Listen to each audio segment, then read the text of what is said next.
Hello and welcome, my dear friend. You know, in heaven watching you, he isn't waiting for you to fail or stumble. No, heaven has been leaning in. Angels have stood still in awe of you. Why? Because you did what so few souls ever dare to do. You chose the harder path, the path of truth, the path of love, when everything in you could have chosen something easier. And when you made that choice, heaven noticed. Think about this. We've been heard that even angels long to look into the mysteries of God's work in humanity. You are that mystery. Your life has been unfolding in ways that even the heavenly hosts study with amazement. They saw you at your breaking point, and instead of collapsing into bitterness, you kept walking forward. They saw you in your silent sacrifices. Nights you cried in secret, mornings you rose when your body begged you to give up, and they couldn't help but stand in awe. It wasn't the loud, public victories that moved them.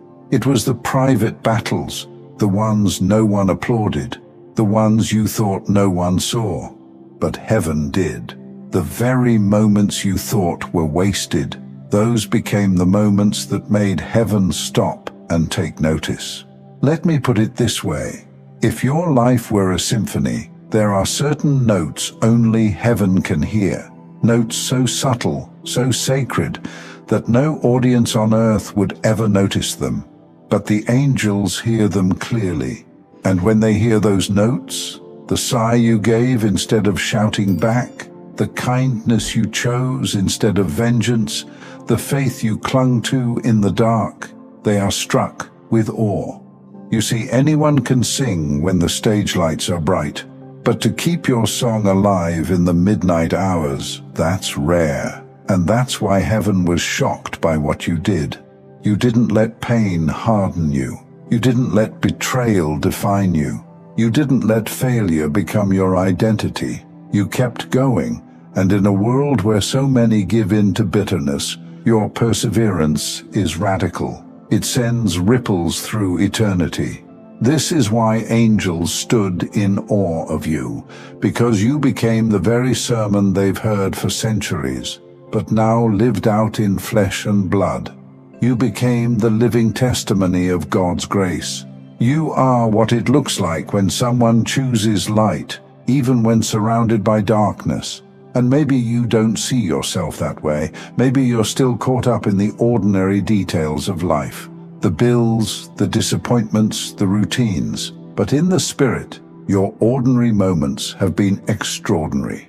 Every quiet act of integrity has been echoing in heaven's halls like thunder. Think about the last time you could have retaliated, but instead released it. The last time you could have spoken words that cut, but instead you chose silence. The last time you could have compromised, but instead you held your ground. Each one of those decisions may have felt small, but heaven saw them as monumental. And here's the truth. Those choices changed you. They made you into someone even you don't fully recognize yet. Stronger, wiser, sharper, more radiant. You may not feel it all the time, but in the spirit, you are glowing.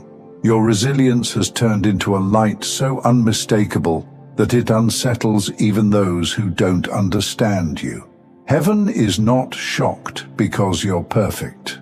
Heaven is shocked because you kept saying yes when every part of you had reasons to say no. That's what makes you rare.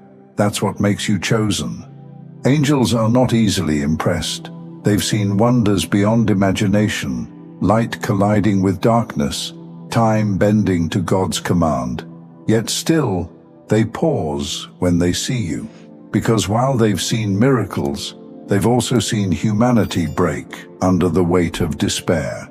They've seen people curse God when storms hit, but then they see you, still holding on, still loving, still choosing to walk in the direction of faith. And that, my friend, is a miracle in itself. So don't underestimate what you've done. Don't minimize the weight of your obedience. Heaven has already recorded it. Heaven has already celebrated it. and soon the world will feel the results of it. This means the choices you made in silence are about to bring forth fruit in public. It means the integrity that felt invisible is about to become undeniable. You became a soul that refused to quit, a vessel that kept pouring even when empty, a fighter that carried scars and still chose peace. That is not ordinary. That is not overlooked. That is heavenly. My dear friend, here is what you need to remember. You are already walking in a kind of blessing that cannot be taken back. God's hand has been on your life from the very beginning, and no matter how overlooked you felt, His love has never once loosened its grip on you. Sometimes we think blessings only arrive with noise, with sudden wealth, with applause, with open doors that everyone can see. But the truth is, you've been blessed all along. Every breath you still carry, every moment you didn't quit, every piece of light you held onto when darkness tried to take it from you, that was blessing. That was proof that God's love has never left you. It's easy to forget that, because the world trains us to measure blessings in visible ways. But God's blessings are often seeds before they are harvests. You've been walking with seeds of favor inside of you for years, and now the soil around you is shifting. The conditions are changing. What was hidden under the ground is about to push through the surface. One morning, and it may come sooner than you think, you're going to wake up and feel it. The air will be different, not because the world suddenly decided to value you, but because earth will finally catch up to what heaven has already known. The alignment you've carried inside is about to reflect on the outside. It won't just be in one area. That's the power of divine favor. It doesn't stay in one lane. It begins to echo across dimensions of your life. Where you once felt pressed, you'll feel space. Where you once felt resistance, you'll feel ease. It doesn't mean life becomes free of challenges. It means the challenges no longer drain you the way they used to, because grace is carrying what once felt impossible. If you remain still a little longer than you used to, you will begin to see it. God's favor showing up in conversations you didn't expect, in opportunities that land in your hands without you having to fight for them, in the way peace starts filling rooms where you once only felt tension. That's not luck. That's not coincidence. That is the reward of endurance. That is the return on years of quiet obedience. And here's what's powerful. You don't have to chase it. You don't have to beg for it. Favor is not earned like wages. It is inherited like breath. You already carry it. You are already marked by it. But when that favor begins to show, it unsettles people. Don't be surprised when those who once ignored you now watch you closely. Don't be surprised if some can't explain why they feel something different when you walk into the room. What they're sensing is not just you, it's the weight of heaven's approval finally manifesting on earth. Because all the times they doubted you, all the times they dismissed you, all the times they assumed you were finished, they had no idea what God was doing underneath the surface. They saw delay, but heaven saw development. They saw quiet, but heaven saw preparation. And now they will see what heaven has always seen. My dear friend, you are not waiting for God to love you. He already does. You are not waiting for proof of His goodness. You are living proof. The blessing is not on its way as if you have to earn it. The blessing is already here, waiting for the world to catch up with what you carry. Picture it. A tree doesn't stop being a tree when winter strips its leaves. It is still alive, still rooted, still growing in unseen ways. The season doesn't change its identity. It only hides what is inevitable. In the same way, nothing you've lost has stolen your design. The roots have been deepening.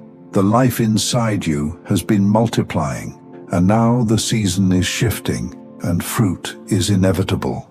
Someday soon you'll realize you don't have to strain so much. You'll notice that what once drained you no longer holds the same power. You'll look around and see doors opening, not because you forced them, but because they were always yours. Earth is catching up with heaven.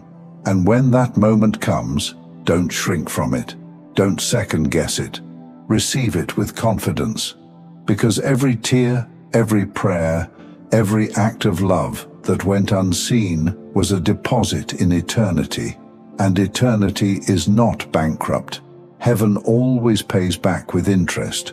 So remain still, hold steady, not passive, but anchored. Watch what happens when God's favor begins to move through every dimension of your life. Health, relationships, finances, peace of mind, clarity of purpose, joy that doesn't ask permission to enter your days.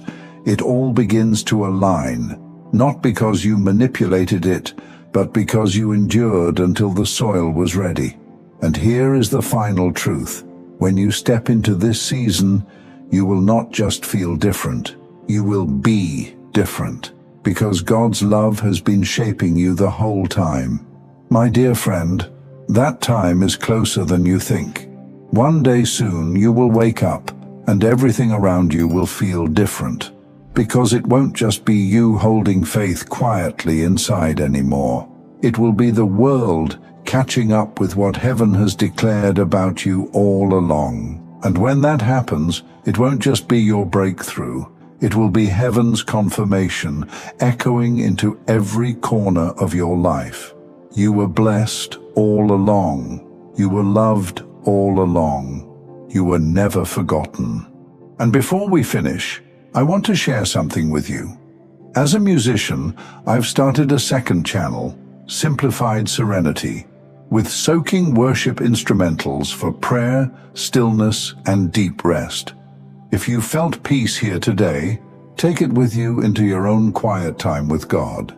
The link's in the description. I'd love to see you there.